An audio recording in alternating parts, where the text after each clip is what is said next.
नमस्कार, मैं हूं अभय कुमार। आप देख रहे हैं अपना खास कार्यक्रम बिहार समाचार। बिहार समाचार में खबरें बिहार की, बातें बिहार की, देश दुनिया की तमाम खबरें जिसे आपको जानना जरूरी है। बिहार समाचार में हम खबर लेते हैं सत्ता के गलियारों से, पंचायत के गलियों से और गांव के चौपालों से, जिससे आप रहते हैं अपडेट। तो बिहार समाचार में हम पहली खबर ले रहे हैं नियोजित शिक्षकों के हवाले से। नियोजित शिक्षक टकटकी लगाए हुए बैठे थे बुधवार को कि उन कोर्ट का फैसला आज आने वाला है, लेकिन उन्हें निराशा हाथ लगी। कोर्ट ने मामले को एक दिन के लिए आगे बढ़ा दिया है। नियोजित शिक्षकों का सक्षमता परीक्षा और स्थानांतरण को लेकर कोर्ट में मामला है। नियोजित शिक्षकों ने कोर्ट में मामला दायर किया है। उनकी मांग है कि बिना परीक्षा और बिना शर्त के ही उन्हें ऐच्छिक ट्रांसफर दिया जाए और राज्यकर्मी का दर्जा भी दिया जाए, जिसे लेकर हाईकोर्ट में बुधवार को सुनवाई होनी थी। लोग इंतजार कर रहे थे, लेकिन कोर्ट ने मामले को एक दिन आगे के लिए बढ़ा दिया है। अब आज यानी कि गुरुवार को कोर्ट सुनवाई करेगा।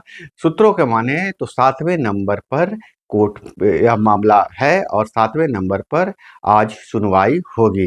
नियोजित शिक्षकों को कोर्ट से बहुत उम्मीदें हैं। नियोजित शिक्षकों का मानना है कि कोर्ट जरूर उनकी बातों को सुनेगा और बिना शर्त उन्हें राज्यकर्मी का दर्जा देगा और ऐच्छिक स्थानांतरण का भी लाभ मिलेगा। फिलहाल क्या होता है इस पर हम नजर बनाए हुए हैं। जैसे ही कोई सूचना आती है जल्द ही आपको हम बताएंगे। और इधर बहुत इंतजार के बाद नीतीश कैबिनेट का विस्तार आज हो जाएगा। एनडीए सरकार के गठन के 45 दिन बाद एक्सटेंशन बीजेपी जदयू के कई चेहरों को मिल सकता है मौका। बिहार में एनडीए सरकार का कैबिनेट विस्तार गुरुवार यानी आज होगा। मुख्यमंत्री नीतीश कुमार समेत और एनडीए के कोटे से विधान परिषद के विजयी प्रत्याशी पहले 3 बजे सर्टिफिकेट लेंगे। इसके बाद कैबिनेट का एक्सटेंशन किया जाएगा। जैसा कि जानकारी मिल रही है, बिहार में एनडीए के घटक दलों के बीच सीट शेयरिंग का मामला सुलझने के बाद यह एक्सटेंशन किया जा रहा है। दिल्ली में आज चिराग पासवान को 5 सीट देकर एनडीए में सीट बंटवारे का मामला फाइनल कर लिया गया है। उसके साथ ही कैबिनेट विस्तार को लेकर बड़ा फैसला ले लिया गया है। जनवरी से ही यह एक्सटेंशन का मामला अटका हुआ था और यह फैसला इसलिए हो पाया क्योंकि एनडीए में सीट बंटवारे पर सहमति बन चुकी है। चिराग के खाते में हाजीपुर समेत लोकसभा की 4 सीटें हैं। पारस को मिल सकता है समस्तीपुर। बिहार में एनडीए का सीट शेयरिंग फार्मूला तय कर लिया गया है। बुधवार को दिल्ली में लोजपा रामविलास के राष्ट्रीय अध्यक्ष चिराग पासवान ने बीजेपी के राष्ट्रीय अध्यक्ष जेपी नड्डा से मुलाकात की और इस मुलाकात के बाद अपने एक्स अकाउंट से सीट शेयरिंग तय होने की जानकारी दे। सूत्रों के अनुसार 4-1 के फार्मूले के आधार पर भाजपा ने जमुई सांसद चिराग पासवान को मना लिया है। चिराग की पार्टी को बिहार में लोकसभा की कुल 4 सीटें मिलेगी, इसमें हाजीपुर की सीट भी शामिल है। इसके अलावा राज्यसभा की 1 सीट भी चिराग पासवान के खाते में जाएगी। सूत्रों की माने तो झारखंड या पूर्वी उत्तर प्रदेश में 1 सीट चिराग की पार्टी को मिलेगी। इस पर चिराग ने अपनी सहमति दे दी है। वहीं चिराग के चाचा पशुपति कुमार पारस को हाजीपुर से हटाकर समस्तीपुर संसदीय सीट से उम्मीदवार बनाया जाना तय हुआ है। और बहुत बड़ी खबर आ रही है पटना से। पटना सिविल कोर्ट में ट्रांसफार्मर ब्लास्ट वकील की मौत हो गई है। 6 लोग इसमें झुलस चुके हैं। इलाज के लिए पीएमसीएच रेफर। चीफ जस्टिस ने किया है बैठक। पटना सिविल कोर्ट में बुधवार को करीब 1:30 बजे ट्रांसफार्मर में ब्लास्ट हो गया। इसमें एक वकील देवेंद्र प्रसाद की मौत हो गई है। 6 लोग झुलसे हैं। अचानक हुए इस हादसे के कारण कोर्ट कैंपस में हड़कंप मच गया। काफी देर तक हादसे वाली जगह पर भगदड़ की स्थिति बनी रही। ट्रांसफार्मर सिविल कोर्ट के गेट पर था। घटना के बाद पटना हाईकोर्ट के चीफ जस्टिस की अध्यक्षता में हाई लेवल बैठक बुलाई गई। इस बैठक में डीएम, एसपी और बिजली विभाग के अधिकारी मौजूद है। बैठक खत्म होने के बाद चीफ जस्टिस सिविल कोर्ट पहुंचे और स्थिति का जायजा लिया। हादसे के समय कैदियों को हाजत से कोर्ट रूम ले जाया जा रहा था। इस दौरान एक कैदी ने मौके का फायदा उठाकर भागने का भी प्रयास किया, लेकिन पुलिसकर्मियों ने तत्परता दिखाते हुए उसे पकड़ लिया। कैदी के खिलाफ फिर बहुत थाने प्राथमिकी दर्ज कराई जा रही है।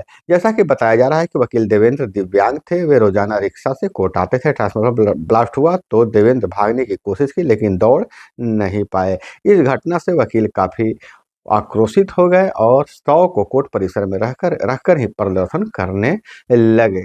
वकीलों का कहना था कि वकीलों को बैठने के लिए जो जगह बनाया जाना था कई सालों से लटका हुआ है। अगर वह जगह सुनिश्चित कर दिया गया होता तो आज इस घटना में वकील की जान नहीं जाती, और जिसके कारण सारे वकील काफी आक्रोशित नजर आए। और वहीं जेडीयू के पूर्व प्रदेश उपाध्यक्ष विजय सहनी आरजेडी में शामिल हो गए हैं। 2024 वे वैशाली लोकसभा सीट से चुनाव लड़ चुके हैं। सिद्दीकी बोले, पार्टी के प्रति लोगों का विश्वास बढ़ रहा है। जेडीयू के पूर्व प्रदेश अध्यक्ष विजय कुमार सहनी अपने समर्थकों के साथ आरजेडी में शामिल हो गए हैं। आरजेडी कार्यालय प्रदेश उपाध्यक्ष अनिल सहनी की अध्यक्षता में आयोजित मिलन समारोह में राष्ट्रीय प्रधान महासचिव अब्दुल बारी सिद्दीकी ने उन्हें पार्टी की सदस्यता दिलाई है। और वहीं सीए आवेदन के लिए पोर्टल खोल दिया गया है। कोई एक दस्तावेज लगेगा, जिस देश के हैं वहां के नागरिक होने का प्रमाण पत्र देना होगा। हालांकि सीए पर बहुत सारी प्रतिक्रियाएं आ रही हैं। आज अरविंद केजरीवाल ने सीए को, जहां दूसरी पार्टियां हिंदू मुसलमान की बातें कर रही थी, वहीं अरविंद केजरीवाल ने इसे पाकिस्तान और भारत से जोड़ दिया है और उन्होंने कहा कि इससे पाकिस्तानियों को फायदा होगा। हालांकि अरविंद केजरीवाल के इस बयान को पर आम जनता में काफी प्रतिक्रिया आ रही है और लोगों का कहना है कि अरविंद केजरीवाल अनगढ़ंत रूप से कुछ न कुछ कहते रहते हैं। हालांकि इस मामले को लेकर विपक्ष का इधर जदयू के ललन सिंह का कहना है कि विपक्ष का काम ही है विरोध करना, लेकिन उसका कुछ आधार होना चाहिए। वे बोले, ये सीएम का विशेषाधिकार है। कैबिनेट विस्तार पर उन्होंने चर्चा किया है, लेकिन आज कैबिनेट विस्तार होने वाले हैं। जेडीयू के पूर्व राष्ट्रीय अध्यक्ष मुंगेर सांसद ललन सिंह ने विपक्ष पर निशाना साधा है। सीए पर उन्होंने कहा कि विपक्ष का काम विरोध करना है, लेकिन विरोध करने का भी कोई अधिकार होना चाहिए। और इधर अगर हम बात करें तो सीए का जो अभी विवाद चल रहा है, पोर्टल खोल चुका है, लेकिन इस मामले में एक अच्छी खबर आ रही है कि गुजरात के दलित परिवार के 4 लोगों को नागरिकता मिल गई है। वहीं अगर शिक्षा विभाग की बात करें तो के पाठक ने एक अजीबोगरीब फैसला दिया है। बिहार में गर्मी की छुट्टियों के दरमियान शिक्षकों की उपस्थिति का आदेश हैरान करता है, जैसा शिक्षकों ने कहा है। जबकि अन्य राज्यों में विद्यालय और केंद्रीय विद्यालय में गर्मी की छुट्टियों में विद्यालय में शिक्षकों की उपस्थिति अनिवार्य नहीं है। शिक्षक ग्रीष्म अवकाश में स्कूल में उपस्थित होने के आदेश से परेशान हैं और इस मामले पर शिक्षक समुदाय संज्ञान लेने की बात कह रहा है, मुख्यमंत्री से संज्ञान लेने की बात कह रहा है। और इधर AIMIM बिहार में 11 सीटों पर अपना उम्मीदवार उतारेगी। सीमांचल के 4 सीटों के अलावा भागलपुर, गया, दरभंगा और मुजफ्फरपुर से भी चुनाव लड़ेगी। असुद्दीन ओवैसी की पार्टी AIMIM इस बार बिहार में लोकसभा की 11 सीटों पर चुनाव लड़ेगी। पार्टी के प्रदेश अध्यक्ष अख्तरुल इमाम ने बुधवार को इसकी जानकारी दी है। उन्होंने बताया कि सीमांचल की 4 सीटें किशनगंज, कटिहार, अररिया, पूर्णिया के अलावा इस बार बिहार के अन्य इलाके में भी अपना उम्मीदवार खड़ी करेगी। जिसमें उन्होंने बताया कि पार्टी इस बार दरभंगा, भागलपुर, काराकाट, बक्सर, गया, मुजफ्फरपुर, उजियारपुर में अपना उम्मीदवार उतारेगी। ये सभी सीटें ऐसी हैं जहां बड़ी संख्या में मुस्लिम आबादी है। अब देश में जो वोट देने की जो प्रक्रिया है, चुनाव में जो उम्मीदवार खड़े करने की प्रक्रिया है, उसमें अब जाति और धर्म को बहुत बारीकी से देखा जा रहा है और असुद्दीन ओवैसी की पार्टी के बिहार में काफी सफलता पाई भी है। हालांकि असुद्दीन ओवैसी को बिहार में मजबूत होने से आरजेडी वामपंथी पार्टियों को नुकसान होना तय माना जा रहा है।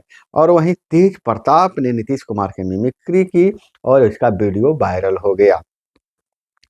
पेट पर हाथ फेरते हुए बोले, इसी में है जनता का पैसा, कहा वे फिर पलटी मारेंगे। तेज प्रताप ने मुख्यमंत्री नीतीश कुमार की मिमिक्री की, इसका वीडियो सामने आया है। इसमें वे मुख्यमंत्री की तरह अपने पेट पर हाथ फेर रहे हैं और उनका मिमिक्री कर रहे हैं।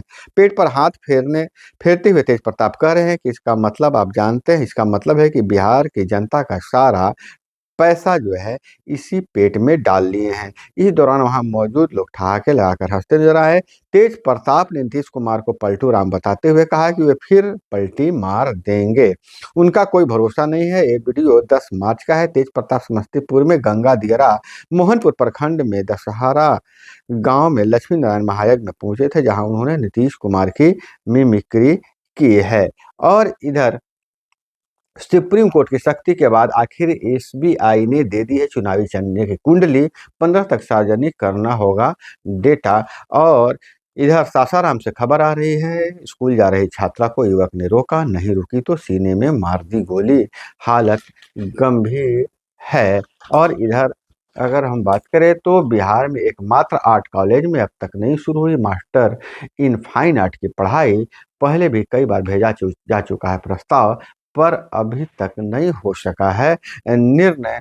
और लोगों की नज़र इस बार वार्ड सदस्यों और पंच और सरपंच की लगी हुई है कि कब कोई सरकारी आदेश आए और वार्ड सदस्यों को भी काम करने का मौका मिले। वार्ड सदस्य को 9 सूत्री पुरानी मांगे हैं, लेकिन जैसी उम्मीद जताई जा रही है लोकसभा चुनाव से पहले वार्ड सदस्यों को कोई बड़ा तोहफा मिल सकता है। इस संबंध में विभागीय सूत्रों की माने तो मंत्रिमंडल विस्तार के बाद मुख्यमंत्री कोई बड़ी घोषणा कर सकते हैं। तो दोस्तों, यह थी वो तमाम खबरें जिसे आपको जानना जरूरी था। इसी तरह से खबरों के लिए जुड़े रहिए हमारे साथ। चैनल पे नए हैं तो चैनल को सब्सक्राइब कर लीजिए, वीडियो पसंद आए तो लाइक जरूर कीजिएगा। मिलते हैं अगले वीडियो में। जय हिंद, वंदे मातरम।